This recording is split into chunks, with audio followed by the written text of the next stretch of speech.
Sí. Ya. Aquí vemos una imagen de una vista anterior y una pieza anatómica.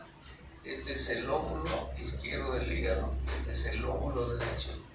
El lóbulo izquierdo se separa del lóbulo derecho por esta membrana, se llama ligamento falciforme. Entonces el ligamento falciforme es un elemento de fijación del hígado que va a separar el lóbulo izquierdo del lóbulo derecho. En el borde inferior del ligamento falciforme aquí tenemos el ligamento redondo. El ligamento redondo también es un elemento de fijación del hígado, va hasta la cicatriz umbilical. El lóbulo izquierdo se relaciona con el estómago, desde la cara anterior del estómago. Entonces, parcialmente, la cara anterior está cubierto por el lóbulo izquierdo del hígado. El estómago tiene una cara anterior, tiene una cara posterior que no lo vemos, tiene una curvatura mayor. Esta es la curvatura mayor del estómago. Por aquí vamos a encontrar estas arterias en la rama anterior de una anastomosis que se llama gastroepiploica derecha, se une con la gastroepiploica del lado izquierdo. Ahí, en esta curvatura mayor también se inserta este epíplomo. Este epíplomo se llama epíplomo gastrocólico o epíplomo mayor. Este epíplomo desciende como un delantal, ¿no? Y regresa al colon transverso. Nace en la curvatura mayor del estómago, pero termina en el colon transverso. Entonces, en esta curvatura vamos a encontrar ramas de la anastomosis entre la gastroepiploica, arteria gastroepiploica derecha con la gastroepiploica izquierda. En la curvatura menor, que no la vemos, también existe una anastomosis similar a esta, se llama la arteria gástrica izquierda con la gástrica derecha. Y de esa anastomosis salen ramas anteriores similares a estos y ramas posteriores para la cara posterior del estómago. Esta cara anterior del estómago está en contacto directo con la pared anterior del estómago, perdón, del abdomen. Pero hay una porción del estómago que está protegido por la parrilla costal. No todo el estómago está protegido por la parrilla costal. Solo está protegido la parte superior de esta zona. Esta zona está totalmente desprotegida. Cualquier traumatismo en la pared anterior del abdomen puede comprometer al estómago. Un arma blanca, una herida de bala, no puede comprometer el lóbulo izquierdo o la cara anterior del estómago, puede perforarse. Aquí tenemos el estómago, ¿no? El estómago varía de forma de acuerdo al biotipo de la persona, ¿no? Tiene algunas características comunes como la curvatura menor, la curvatura mayor, pero la forma varía de acuerdo a la cantidad de alimentos que podamos tener, de acuerdo al biotipo de la persona, de acuerdo a la posición de la persona, si está parado, el estómago tiende a alargarse, si está de cúbito dorsal o recostado, el estómago cambia de forma. Entonces, no tiene una estructura definida como el hígado, que es una víscera sólida, que es una víscera hueca, ¿no? Entonces, la relación entre la cara anterior del estómago con la pared anterior del abdomen, ¿no? Se da dentro de este triángulo, se llama el triángulo de la B. El triángulo de la B es un triángulo formado entre el borde costal izquierdo, el borde anterior del hígado y una línea imaginaria que pasa por la parte más baja de la parrilla costal, que viene a ser la costilla número 10. Entonces, cogen la parte más baja de la parrilla costal, traza una línea al lado opuesto y esto es palpable, este borde costal izquierdo es palpable y aquí este es el borde anterior del hígado. A esto se llama el triángulo de la B. Entonces, dentro del triángulo de la B tenemos como contenido en un plano profundo la cara anterior del estómago. La porción que está protegido del estómago es esta porción. Está protegido por la parrilla costal. Esta porción del estómago está dentro de un espacio, se llama el espacio semilunar de Traube. El espacio semilunar de Traube tiene como límites aquí el borde costal izquierdo, el mismo del triángulo de la B. Y luego, a partir de aquí, trazamos una línea hasta el esternón, al borde izquierdo del esternón. Y luego una línea curva que llegue hasta la novena costilla. Entonces, toda esta zona se denomina el espacio semilunar del tronco. Cuando uno percute, ¿no?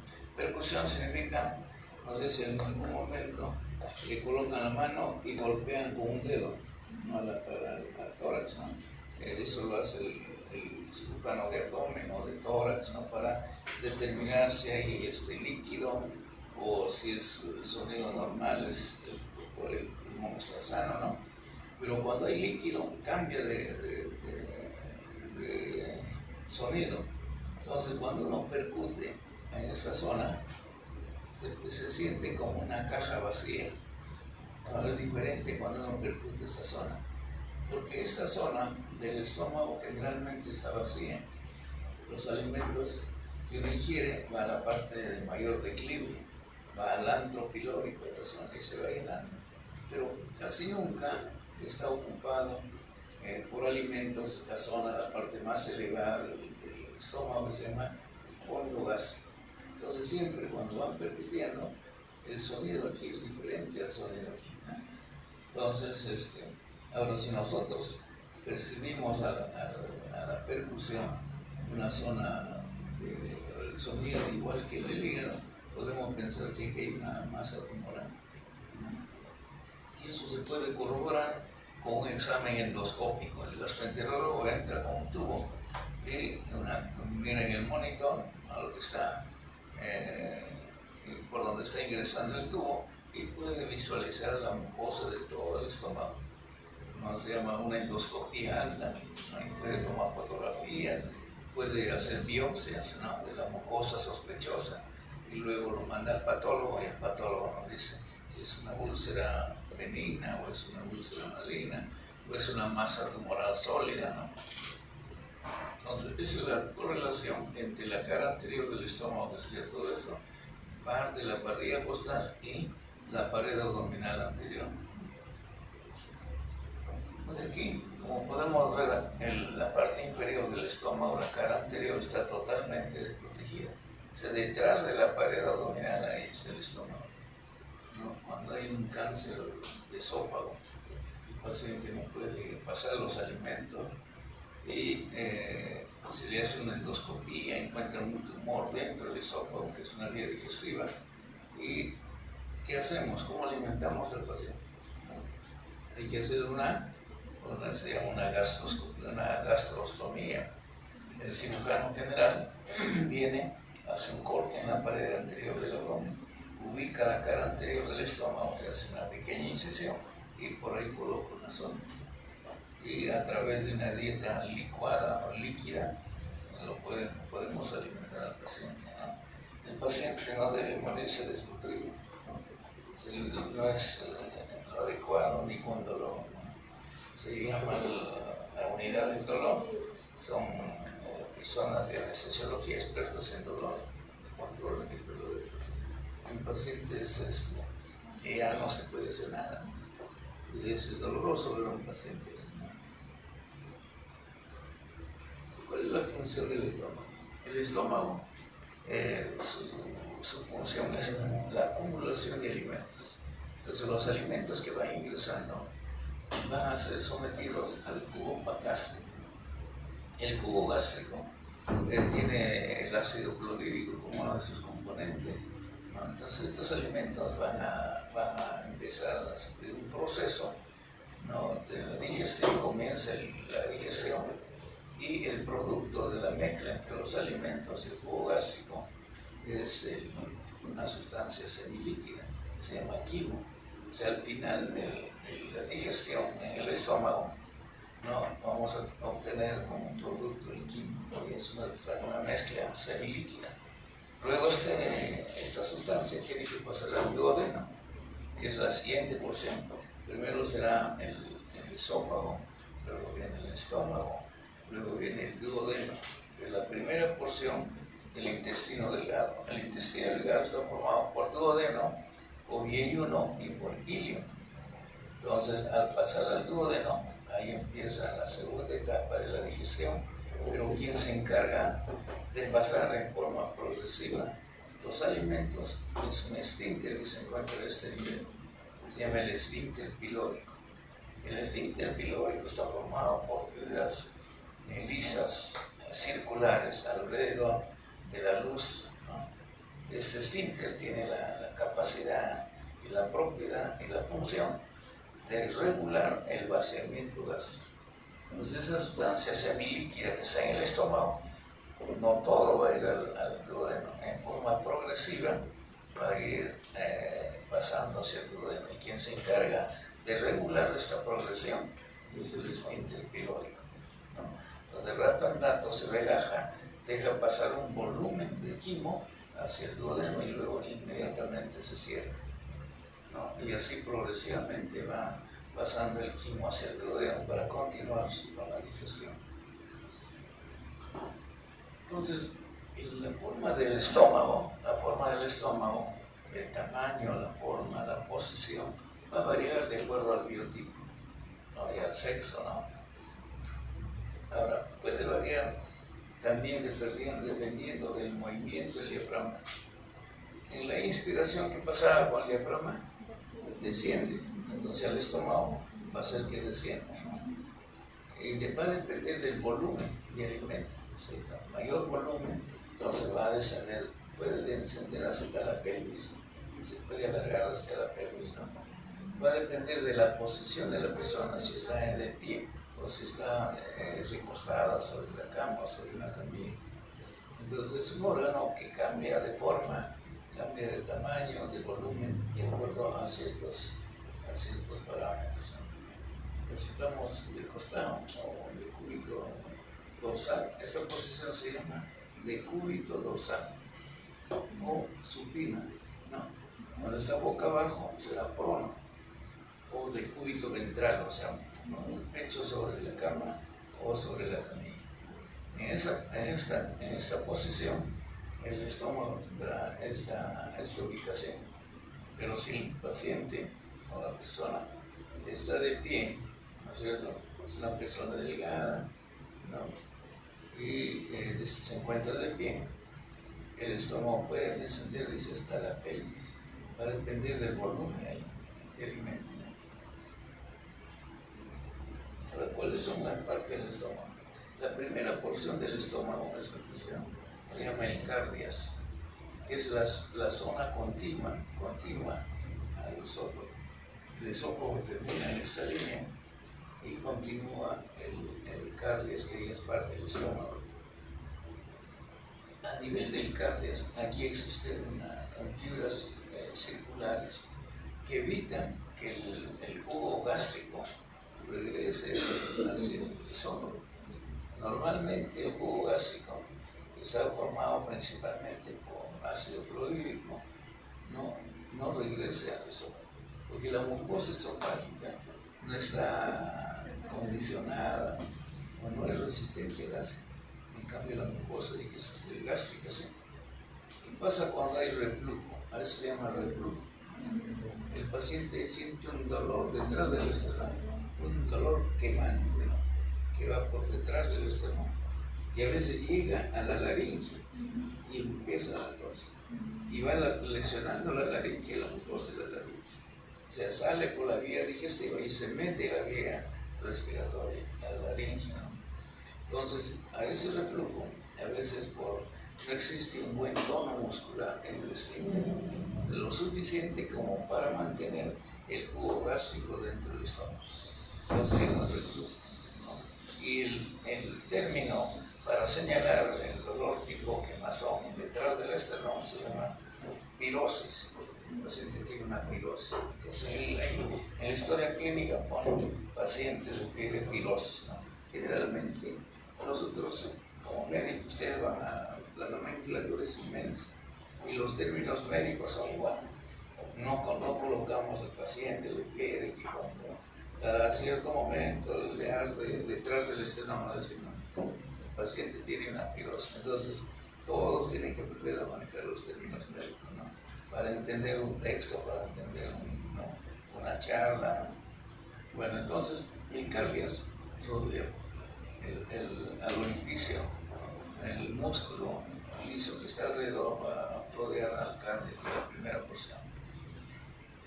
Luego tenemos aquí, si trazamos una línea, esto se llama el ángulo del ángulo de His, el ángulo entre el esófago, la parte distal, y el fondo gástrico, esto se llama ángulo de His. Entonces, si trazamos una línea a nivel del ángulo de His, toda esta zona se llama el fondo gástrico.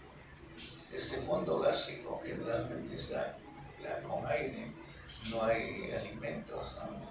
Y de ahí viene el sonido, se llama sonido timpánico, como si fuera una caja, ¿no? Entonces ponen ahí sonido timpánico en el fondo gástrico, eso es lo normal, ¿no? Entonces aquí tenemos el esófago, tiene una mucosa diferente al cardio, diferente al resto de la mucosa del estómago. Es la primera porción. Luego tenemos el fondo gástrico, fundus, ¿no? Semi-incisura del cardio, cuando ángulo de His. Y luego viene el cuerpo, hasta donde se llama cuerpo. Entonces ustedes ven esta curvatura menor. En esta curvatura menor existe una incisura, una escotadura. Aquí, si trazamos una línea por esta escotadura con dirección a la curvatura mayor, hasta ahí se llama cuerpo. Y a partir de esta zona se llama antro pilórico, el antro pilórico. Es la zona donde el alimento va a caer, ¿no? Por gravedad, ¿no es cierto? Cuando uno está de pie va a ir el alimento aquí. Entonces todo el ácido producido por las células parietales de la mucosa gástrica se dirige hacia el antro pilórico. Ahí es donde se va a mezclar con los alimentos. Pero el estómago tiene movimientos peristálticos. Se va a encargar de mezclar el ácido, el jugo gástrico con los alimentos. Al final, el quimo va a estar aquí, ¿no? El líquido, el alimento semilíquida, ¿no? Va a estar cervical. Y aquí tenemos, va a haber un canal, se llama canal pilórico.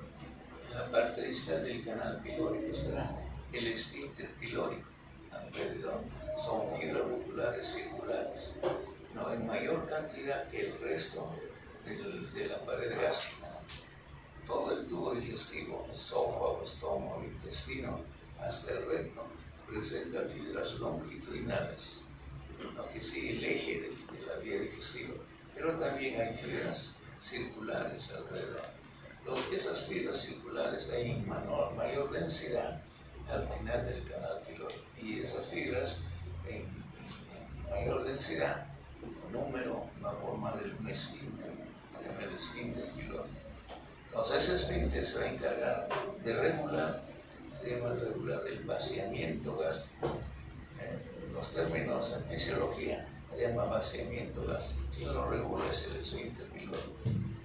Entonces, como esta zona está en mayor contacto con el jugo gástrico y el ácido clorhídrico, la mayor cantidad de úlceras se produce en el antro, ¿no? Y luego, en la primera porción del duodeno, esto ya es duodeno, entonces la primera, justo son las zonas que van a estar en mayor contacto con el ácido clorhídrico. Entonces el paciente viene por dolor en el epigastrio, va a haber dolor intenso, ¿no? Entonces le hacen una endoscopía, ¿no? Y pueden observar inflamación de repente de la mucosa. A veces se encuentran una úlcera, ¿no? En el antro o en el duodeno. Siempre cuando encuentran una úlcera, el gastroenterólogo tiene que tomar biopsia, puede ser una lesión maligna, ¿no? Se toma una biopsia y un pedazo de tejido y es llevado al patólogo. Y el patólogo nos da si es una inflamación aguda, una inflamación crónica, ¿no? O es un tumor maligno. Encontrar un tumor en el fondo o una úlcera en el fondo donde no está en contacto con ácido, no tendría sentido encontrar una úlcera aquí. Entonces, cuando encuentran una úlcera o el gastroenterólogo encuentra una úlcera, lo primero que piensa que es un cáncer. Un cáncer, porque aquí no tendría por qué haber una úlcera, ¿no? Entonces, tiene que tomar biopsias, ¿no? Entonces, resumiendo, aquí tenemos la cara anterior del estómago, tiene una curvatura menor, una curvatura mayor, que una cara posterior. La curvatura menor se relaciona con el epiplo gastrohepático, o sea, el estómago o epiplo menor, ¿cierto? La curvatura mayor se relaciona con el epiplo gastrocólico o dilantal, ¿no? Entonces aquí hay una hernia, ¿no? Hernia se parte del estómago. Este orificio en el diafragma a veces no es lo suficientemente fuerte, ¿no? Y se dilata, está dilatado y parte del estómago está subiendo hacia la región torácica. Esto se llama hernia del hiato esofágico. El hiato es el orificio por donde desciende el esófago. El esófago debería estar en parte en el abdomen, pero aquí ha sido desplazado hacia la parte torácica y parte de la mucosa gástrica se ha dirigido hacia la cavidad torácica. Entonces, el fondo también se llama fundus, toda esta zona, ¿no? Está cubierto de pliegues de mucosa gástrica, ¿no? Siempre se está dilatado, hay aire en esta zona. También se relaciona con la cúpula diafragmática. El diafragma lo cubre. El diafragma cubre al fondo gástrico y cubre al hígado. Tiene dos cúpulas, una cúpula diafragmática derecha y una cúpula diafragmática izquierda, que cubre al fondo gástrico y al vaso. El vaso se relaciona con el estómago, en la cara lateral del estómago se relaciona con el vaso.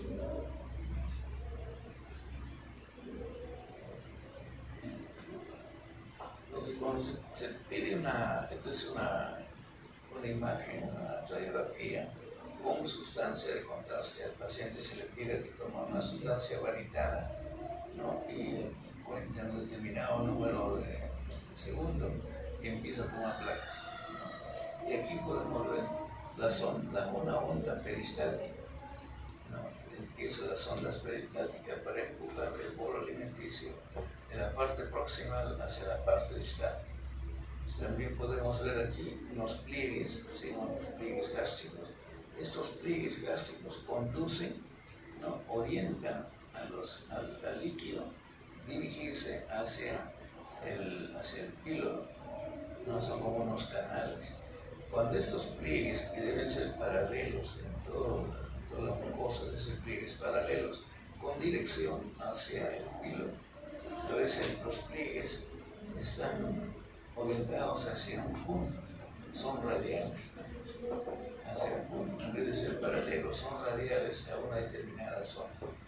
Entonces hay que pensar ahí, es un signo de cáncer. El cáncer tiene la propiedad de destruir la mucosa y retrae la mucosa, ¿no? Entonces hay que tomar biopsias, ¿no? Igual aquí pienso, los pliegues son paralelos. Estos pliegues van en forma paralela a lo largo de toda la mucosa gástrica. Y aquí tenemos la primera porción del duodeno. Esta primera porción se llama bulbo duodenal. Son los 2 centímetros, los 2 primeros centímetros de la primera porción se llama bulbo duodenal. Es ahí donde se asientan las úlceras, ¿no? Úlceras duodenales y en el antro las úlceras gástricas. Y cuando no se sabe el diagnóstico, porque el paciente viene por primera vez, todavía no se hizo una endoscopía, se llama úlcera péptica. Entonces, cuando usted tiene una úlcera péptica, no le dice si está en el antro o está en el duodeno. Entonces, la única forma de especificar es hacer una endoscopia. Entonces, aquí, en este dibujo tenemos aquí el esófago. La primera porción es el cardias, el fondo gástrico, una línea horizontal que parte del vértice de esta incisura. Luego tenemos aquí en la curvatura menor una incisura, un ángulo, trazamos una línea, se acá dice la bisectriz, este es horizontal y este es vertical. Aquí un ángulo saca la bisectriz y se lleva hacia la curvatura menor. Entonces aquí tenemos el antro pilórico. Y luego viene el canal pilórico, y al final el píloro, la región pilórica, donde se ubica el esfínter, ¿no? Esta curvatura mayor se relaciona con este epiplo es el epiplon mayor o delantal. Nace en la curvatura mayor y se dirige hacia el colo transverso. Este es el epiplon menor, ¿no? O epiplon gastrohepático. Este epiplon menor va de la curvatura menor a la cara inferior del hígado y tiene en su borde lateral tiene un ligamento, es el ligamento hepato-duodenal.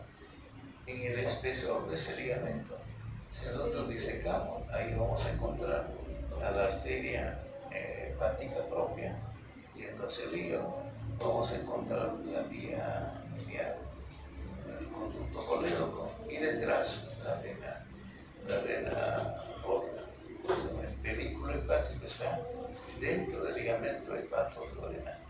Y todo esto es el epiplon, el resto del epiplon mayor, menor del epiplon mayor. La relación del estómago en su curvatura menor es por el lóbulo izquierdo del hígado.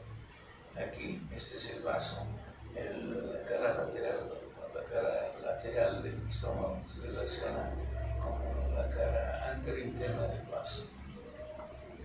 Aquí tenemos el ángulo esplénico del colon, aquí el ángulo hepático del colon. Entonces aquí las fibras musculares que forman parte de la pared del estómago son fibras longitudinales, algunas son fibras oblicuas, hay fibras circulares. Y aquí tenemos los pliegues de la mucosa son pliegues paralelos con dirección hacia el píloro. Aquí tenemos un borde del píloro, son fibras musculares lisas que se han concentrado, hay mayor densidad en esta zona. Y esas fibras se encargan de regular el vaciamiento gástrico hacia el duodeno. Entonces aquí cuando hacen una endoscopía, fíjense aquí, todos son pliegues paralelos, ¿cierto? Entonces deben ser así, con dirección al antropilógico. Pero a veces se encuentra una lesión ulcerada y los pliegues están yendo hacia la lesión. ¿No? Las células tumorales se encargan de retraer estos pliegues, ¿no? Entonces aquí dice la forma del estómago. No es como se dibuja, ¿no? Esto, la curvatura mayor, la curvatura menor. Y aquí está el duodeno. La primera porción del duodeno, esta es la segunda porción del duodeno. Igual el duodeno tiene mucosa, ¿no? Por eso se ve aquí imágenes con densidad diferente, ¿no? Entonces, resumiendo, aquí tenemos el cardias, el fondo gástrico, el cuerpo del estómago, el antro pilórico, el canal pilórico y aquí está el píloro. En el píloro se forman muchas fibras musculares lisas y entre estas fibras aquí hay un agujero, se llama el orificio pilórico.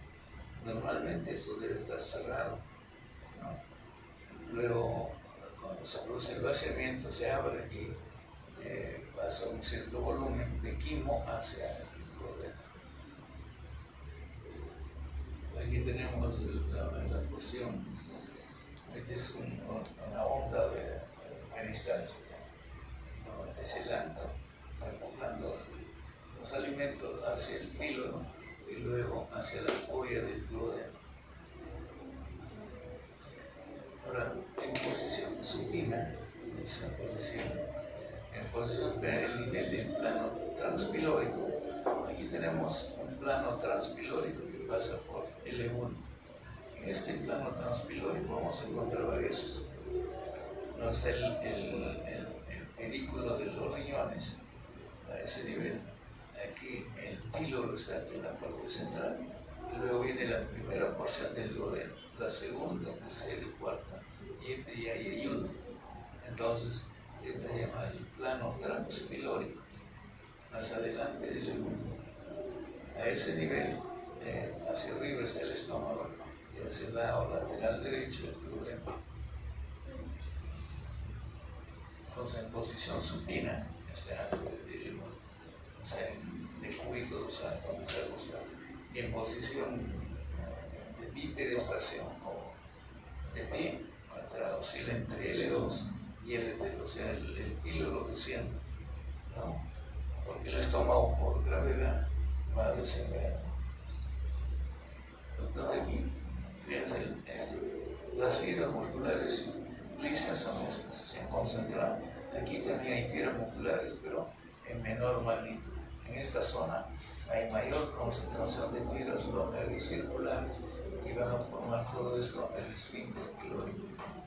Entonces el píloro de esta zona es una región esfinteriana por la presencia de estas fibras, está distal a la porción pilórica. Todo esto se llama porción pilórica, ¿no? Y el engrosamiento es por músculo liso, controla la evacuación, el vaciamiento del quimo a través de este orificio hacia el duodeno. Si nosotros lo vemos desde el duodeno, desde el bulbo duodenal hacia el estómago, aquí tenemos el orificio pilórico. Esto será el píloro, cubierto de mucosa.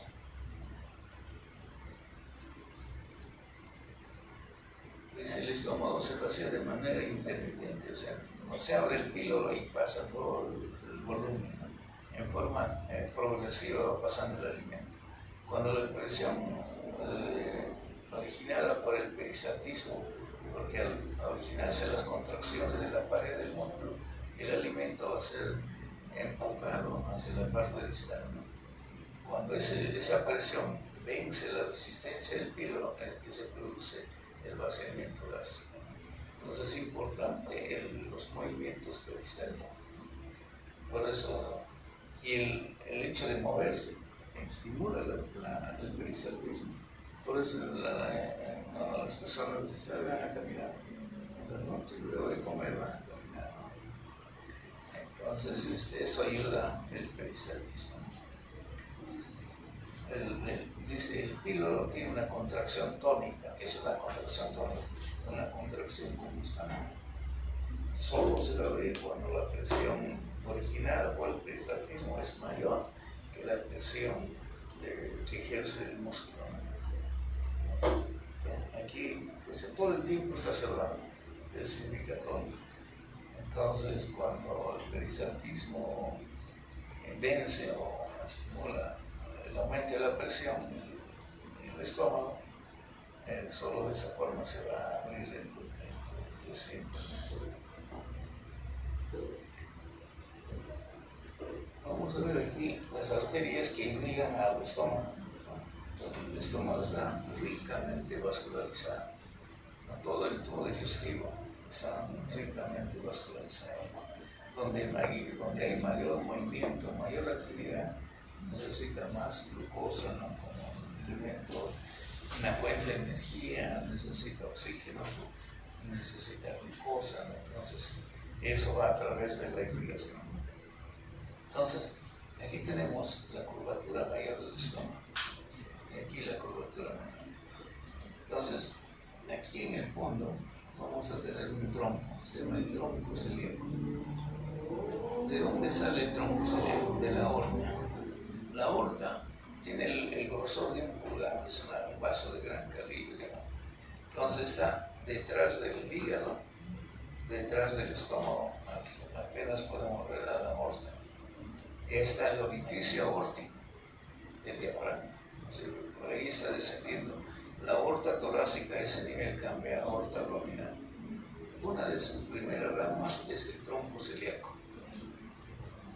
El tronco celíaco es una arteria de gran calibre, ¿no? De la mitad de la aorta, un poco menos, pero tiene un buen calibre. Y este es el tronco, tendrá una longitud de 1 centímetro, pequeñito, ¿no? Y del vértice del tronco celíaco salen 2 arterias. La arteria hepática propia para el lado derecho y la arteria esplénica para el lado izquierdo. La arteria esplénica pasa por detrás del estómago, pero tiene la característica de ser tortuosa, tiene múltiples curvaturas, ¿no? Pasa por detrás del estómago, no lo vemos. Cuando vemos aquí el tronco celíaco, vemos una arteria que sale y luego desaparece. Tendríamos que darle la vuelta al estómago, ver por su cara posterior y ahí lo vamos a ver. Entonces, esto va con destino al vaso.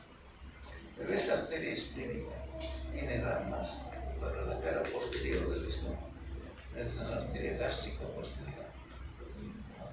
Esta arteria esplénica, antes de llegar al vaso, da una rama para la curvatura mayor del estómago. Se llama arteria gastroepiploica izquierda.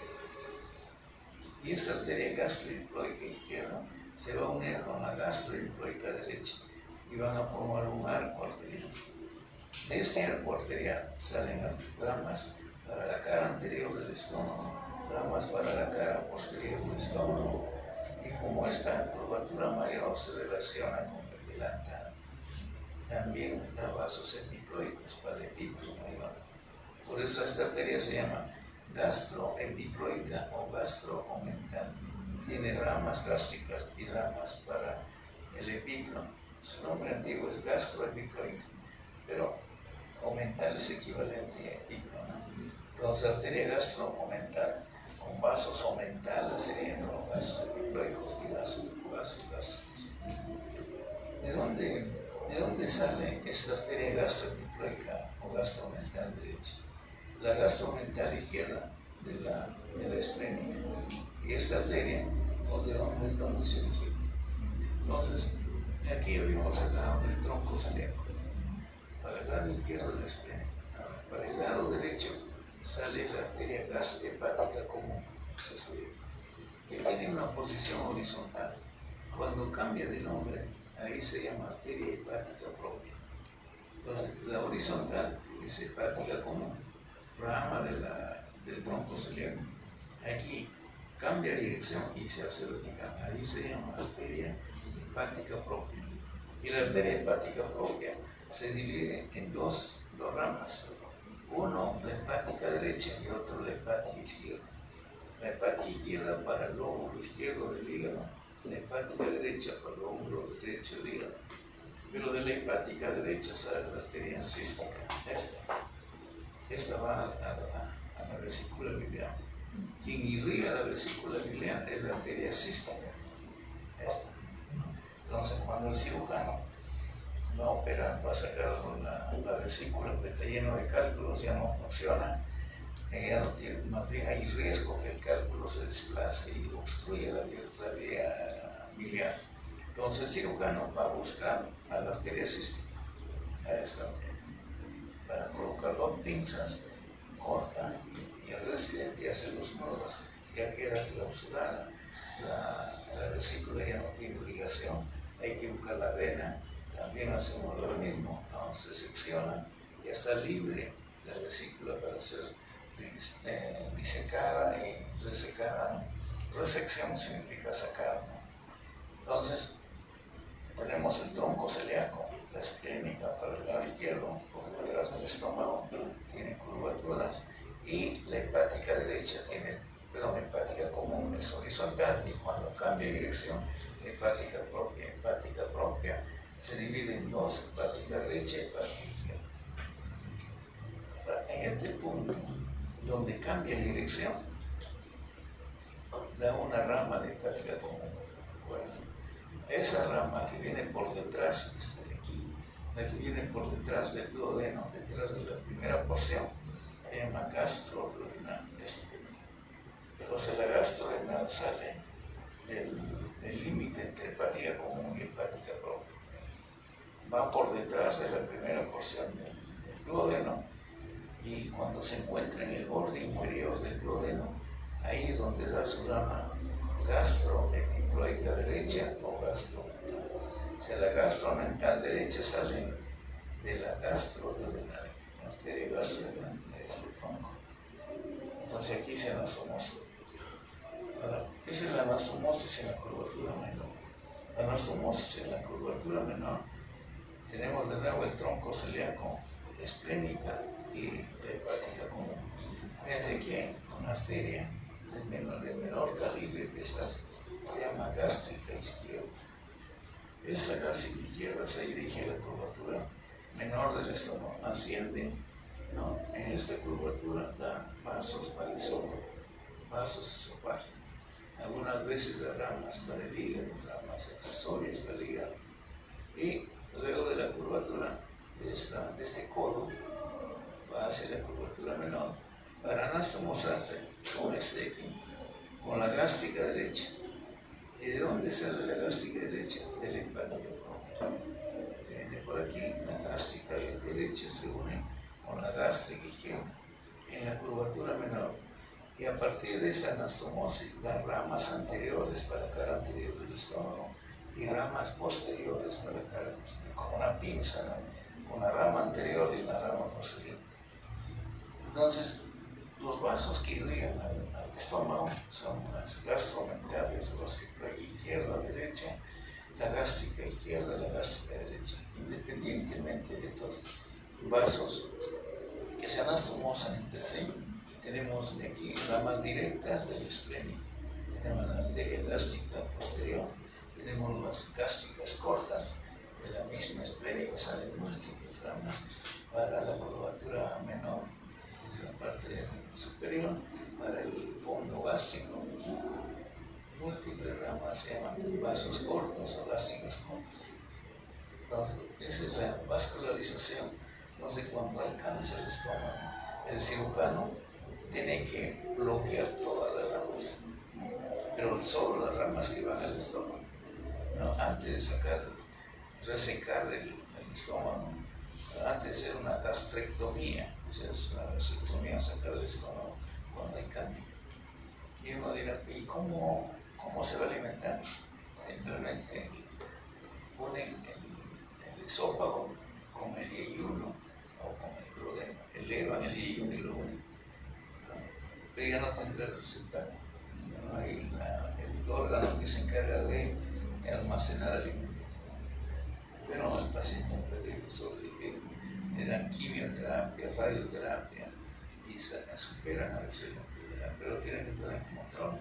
El cáncer no se cura, el cáncer se controla, ¿no? Hay cánceres que son agresivos.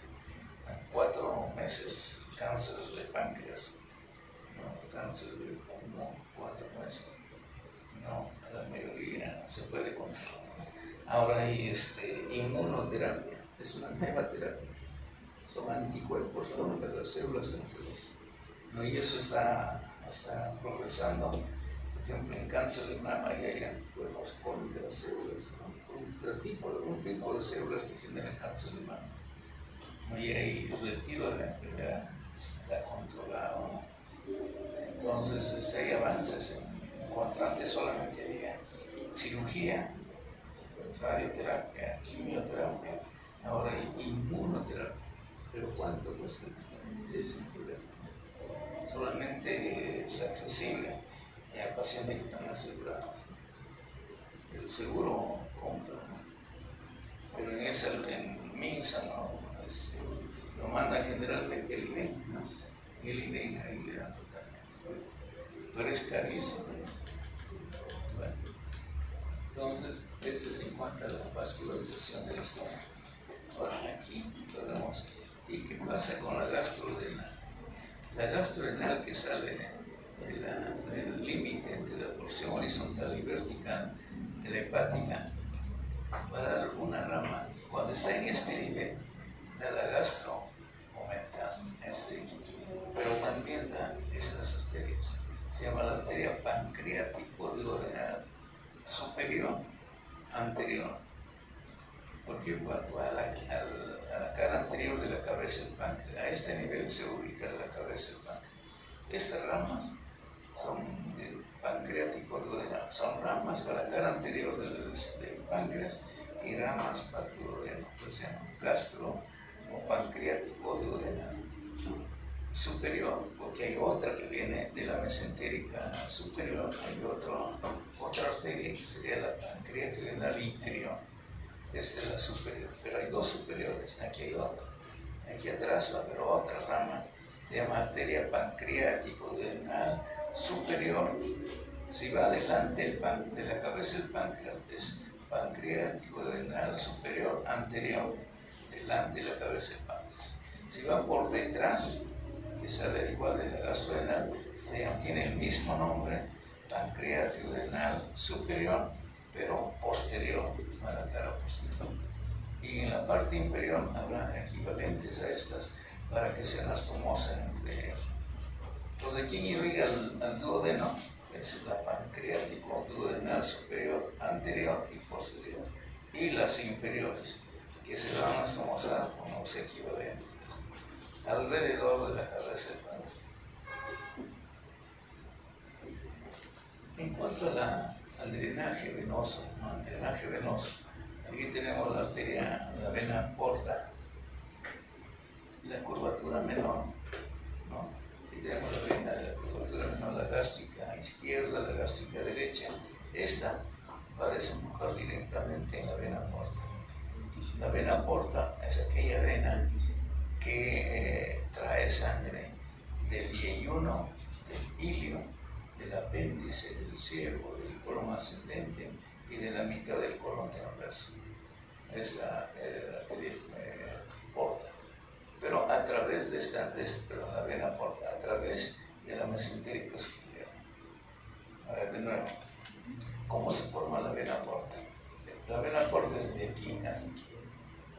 Esta vena porta está formada por la mesentérica superior y por la esplénica. Aquí está la esplénica.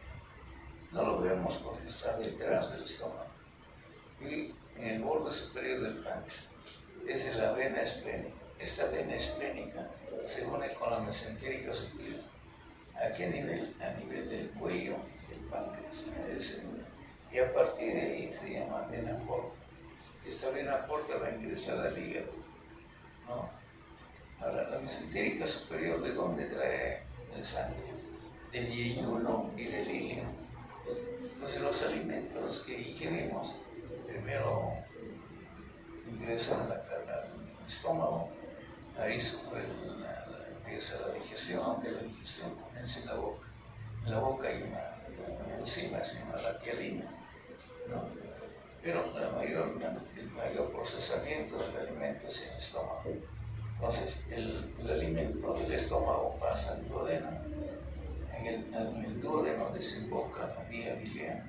Entonces, los alimentos grasos van a ser desdoblados por la bilis, ¿no? Y luego pasan al yeyuno. Y el yeyuno, con el ilio, tiene 7 metros de yeyuno ilio. Y el yeyuno se encarga de la absorción de los nutrientes, de carbohidratos, pero a nivel de glucosa, de proteínas a nivel de aminoácidos, ¿no? Y los lípidos a través del componente mínimo, es el ácido graso. Entonces, dos de esos tres componentes van a ser absorbidos por el yeyuno. Y esas sustancias nutritivas van a ir hacia la vena mesentérica superior, a través de las venas yeyunales, ¿no? Hay arterias yeyuno-iliales, son 16 arterias entre el yeyuno y el ilio, son 16. Y venas igual, son 16 venas yeyuno-iliales que van a desembocar en la vena mesentérica superior. Pero esa sangre es rica en nutrientes, ¿no? Entonces la sangre, pero no solamente la mesentérica superior recoge sangre del yeyuno y del ilio, también recoge sangre del apéndice, del ciervo, del colon ascendente y de la mitad del colon transverso. Todo ese volumen de sangre pasa por la vena mesentérica superior. Y la sangre que viene del vaso, ¿no?, es recogida de este órgano, del vaso, y también de la mesentérica inferior, así como hay una mesentérica superior, hay una vena mesentérica inferior. Esta es la vena mesentérica inferior de menor calibre. Esta solo trae sangre de la parte superior del recto, del colon sigmoides, del colon descendente y de la mitad del colon transverso. Toda esa sangre que no tiene nutrientes, ¿no?, es recogida por la vena mesentérica inferior y se mezcla con la sangre que viene del vaso. Y esta sangre, ¿no?, que es diferente a la sangre rica en nutrientes, se mezcla a nivel para formar, y estos dos vasos se juntan para formar la vena porta.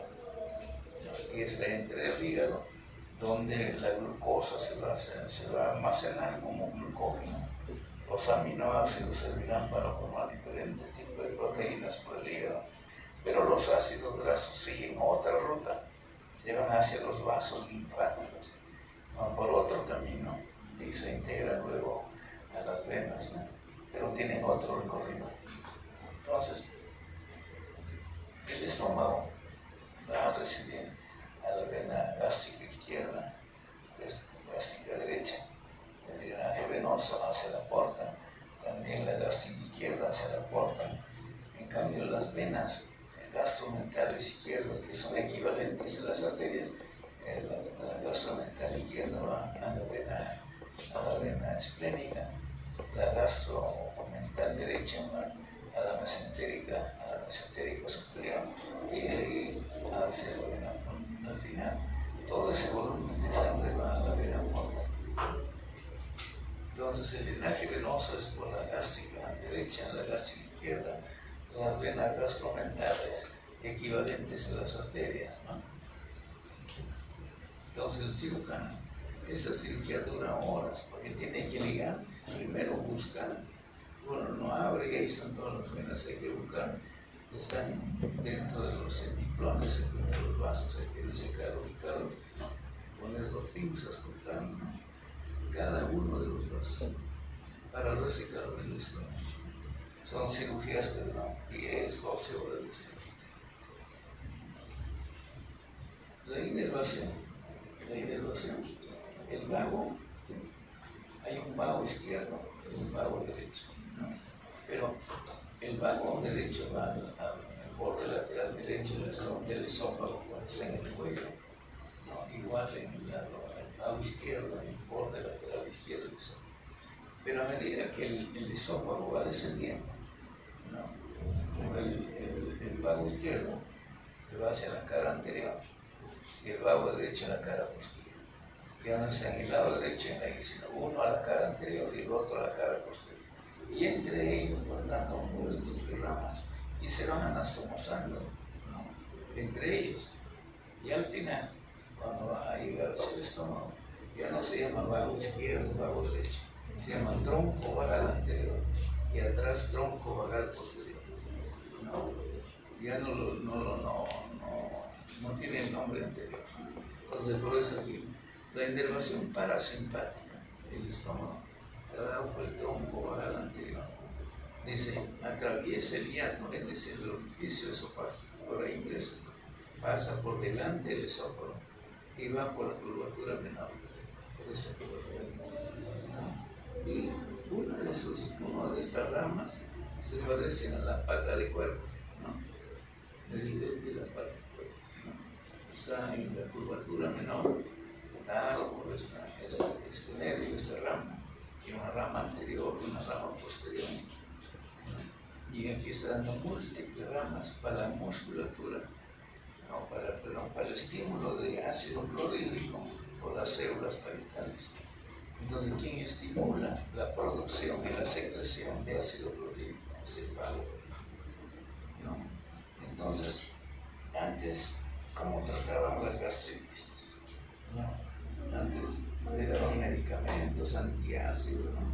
Pero no mejoraban. Seguía el paciente con dolor, ¿no? Entonces empezaron a darle tratamiento quirúrgico. Hacían vagotomías, se cortaban el tronco del vago, ¿no? Y luego hacían vagotomías, se dieron cuenta que esto no era lo adecuado, había complicaciones, entonces hacían vagotomías selectivas, o sea, buscaban estas ramas, ¿no? Ya no el tronco, sino cortaban las ramas, pero igual seguía el problema, y hacían vagotomías ultra selectivas, o sea, cortaban las ramas más distales, las que están ingresando a la pared, ¿no? Pero tampoco funcionaba. Ahora hay medicamentos que bloquean las ideas, hay medicamentos, ¿no?, que son más efectivos. Entonces, el médico primero no debe hacer daño, ¿no? Eso es lo que siempre nos enseñaron los maestros, ¿no?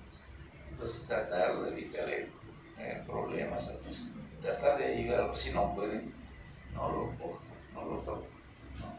Indícale cuál es el camino correcto, ¿no?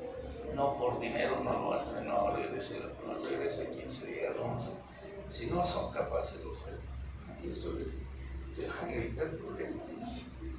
Entonces, y van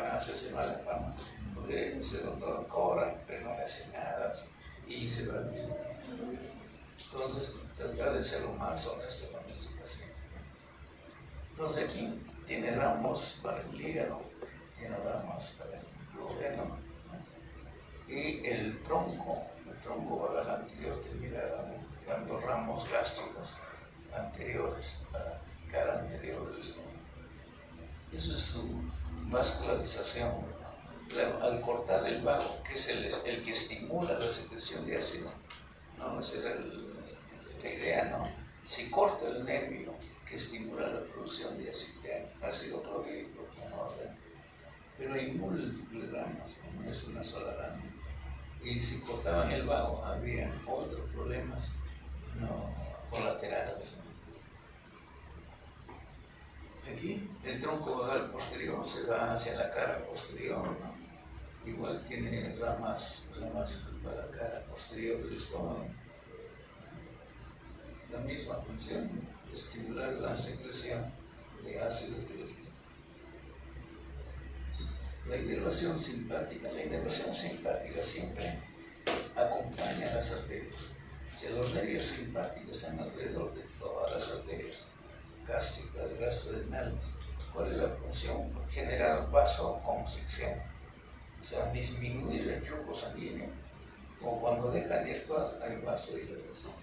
Entonces, ¿de dónde viene? Desde T6 hasta T9 de la médula espinal, a través de los nervios esplácnicos.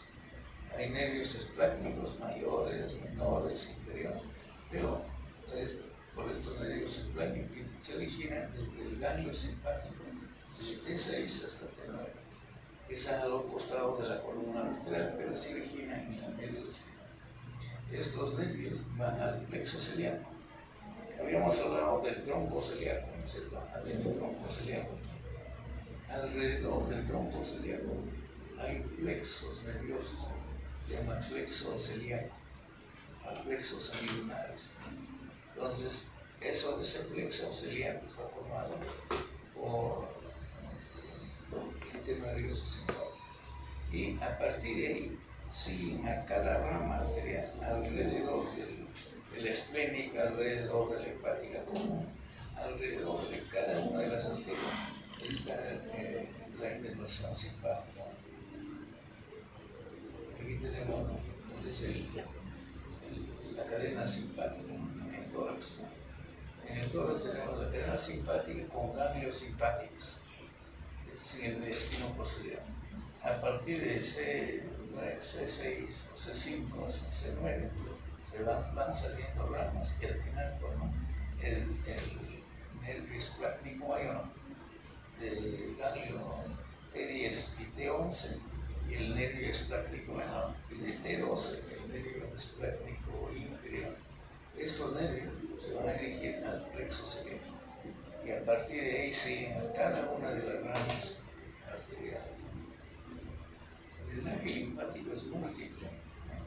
El cirujano del abdomen tiene que saber todos los daños relacionados, ¿no?, con el drenaje linfático cuando hay cáncer. Si no solo saca el estómago, limpia todos los ganglios en bloque, no saca un ganglio después otro. Igual en cualquier tipo de cirugía oncológica, igual en mama, sacan la mama y hacen una disección de ganglios de la axila en bloque. Y ahí se van nervios sensitivos, nervios motores, y quedan secuelas en la salud. Entonces, pero no dice la primera cirugía le da el pronóstico al paciente. Si no hicieron una buena cirugía, el paciente va a recurrir hasta que se hace terminal. Entonces, ahora la cirugía depende del conocimiento anatómico. Ahí están los grupos embrionarios, hay un nivel 1, nivel 2, nivel 3.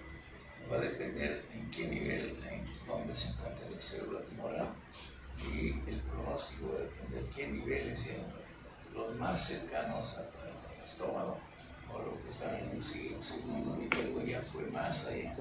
Cuando ya la metástasis fue más allá, está en el tercer nivel, y el pronóstico es peor.